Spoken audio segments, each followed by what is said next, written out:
How's it going, everybody? Maxwell McGee here at PAX Prime in Seattle, Washington, checking out a game that's very near and dear to my heart, Counter-Strike Global Offensive. And to help me learn more about it, I'm joined by Chet Falasek, who's going to tell us more about Counter-Strike. Chet, how you doing? I'm doing well. Thanks for coming out. All right, how's the show been going for you so far, Chet? Really great. It's been fun seeing people come back and for some play an old favorite and for others pick it up for the first time and see what all the fuss is about. Now, Chet, obviously it's been a very long time since the original Counter-Strike was released. In developing this new game, has your team felt pressured at all to maybe add in a wacky cover system or regenerating health to keep up with the times? So one of our, we kind of put a lot of goals and restraints on ourselves early on of what we want out of the product, and the first one was making sure Counter-Strike's still Counter-Strike. So if you die, if you lose, it's because you lost, the other player was better. It was really important that even in casual mode, which is laid back and fun, it's about your skill and your abilities.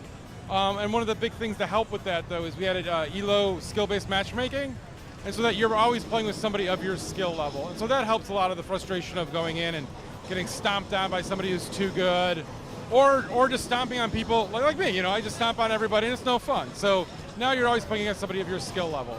So in addition to the matchmaking, how is this game not just a prettier version of 1.6 or Source? Well, so we've looked back and we've learned a lot since, this is actually the oldest game we haven't updated.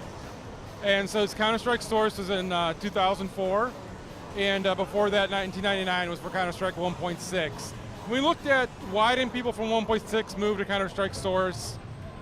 What else have we learned in our other games like Left 4 Dead that can help us inform here while keeping it entertaining the same Counter-Strike? And a lot of that is, we looked at the competitive side, and the skill ceiling needs to be able to be high enough that really good players can distinguish themselves as really good players. And that's a really important feature, because like everyone on a pro baseball team is a good baseball player, but not everybody's an all-star. And so how can you distinguish yourself? We have to make sure that there's nuances in the game that really good players can use to be a better player. But then equally, when you're doing that, you have to make sure that you're not making this game where it's unfun for new players to play.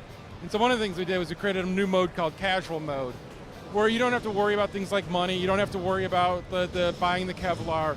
It's just, you just jump in, pick all the weapons you want, run around, and you have the same experience, and you still have the same objectives.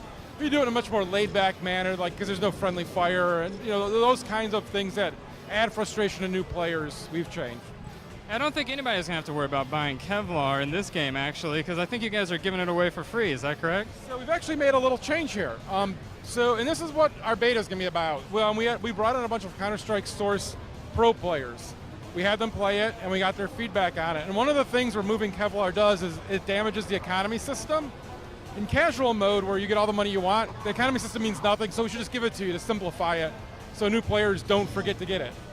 But for pro players, they'll have what they call an econ round, where they'll purposely almost skip around and say, I'm going to have less protection and I'm going to have a lesser weapon because I'm going to save up to make a bigger purchase later.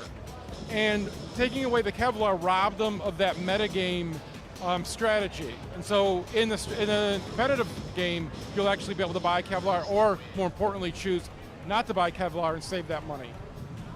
And that was feedback we got from the pros. All right, and so that's, as we look at making the game, we're going to have this long extended beta that starts in October, and we can't give you a release date now because we don't know when that beta will be done, when they're going to help tell us when the game's ready.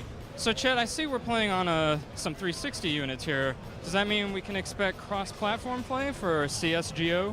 Well, for CSGO, you're going to be able to see cross-platform play between the PS3, PC, and Mac. We'd love to have it for the 360. As of right now, it's not going to happen. But we think it's a really interesting thing, and it's a really interesting thing to try. So I think a lot of PC players go, "Oh my God, I don't want my game filled with all those console noobs." Yeah. Well, guess what? They have no edge. There's no auto aiming happen. There's nothing giving them the advantage.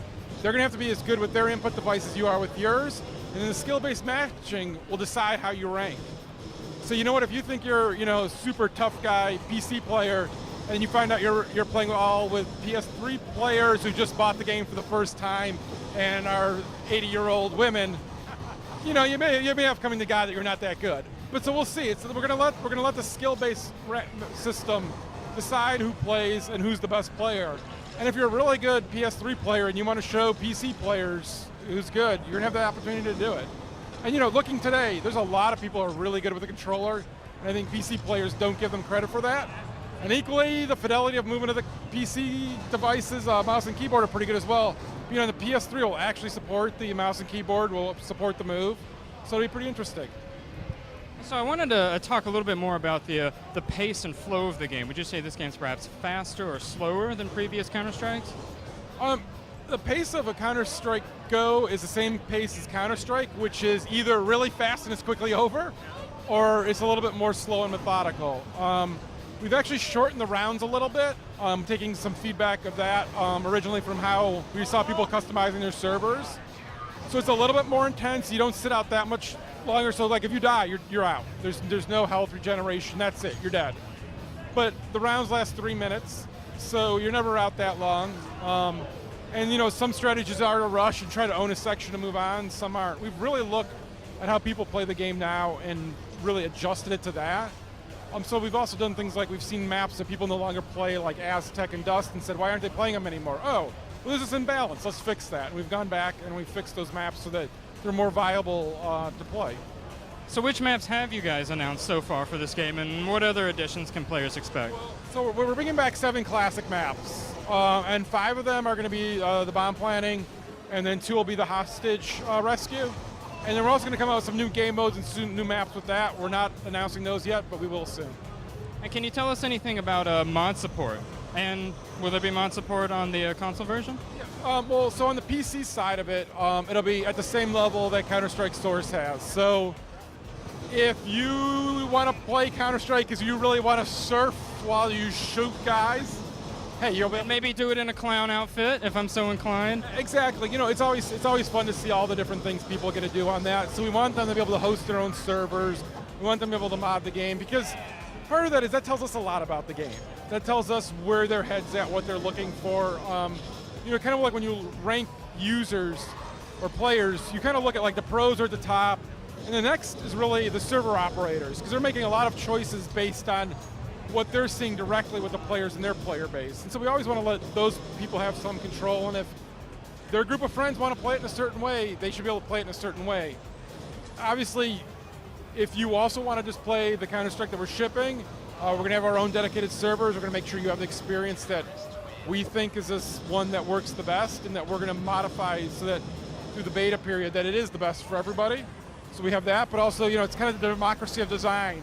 If your 10 friends want to go crazy and do something wild, do it. It's available for you. All right, Che, well, I've just got one more question for you. When can players expect to get their hands on CSGO? Well, so the idea really is we're going to start the beta in October. We think probably what we're going to ship is going to not change too much from that, but we don't think what we put in the beta to begin with is what we're going to come out with. And so we're really going to have to wait to see when the beta's done. Once the beta's done, we'll take it in, we'll put the final kind of polish pass on it, and we'll get it out on the PS3, the 360, the PC, and the Mac sometime early 2012. All right, well, thank you so much for chatting with us. The game looks like a ton of fun. I can't wait to get my hands on it. I can't wait to people get to play it. So again, this October the beta will start. Thank you so much, and for you at home, be sure to check out GameSpot.com for more coverage.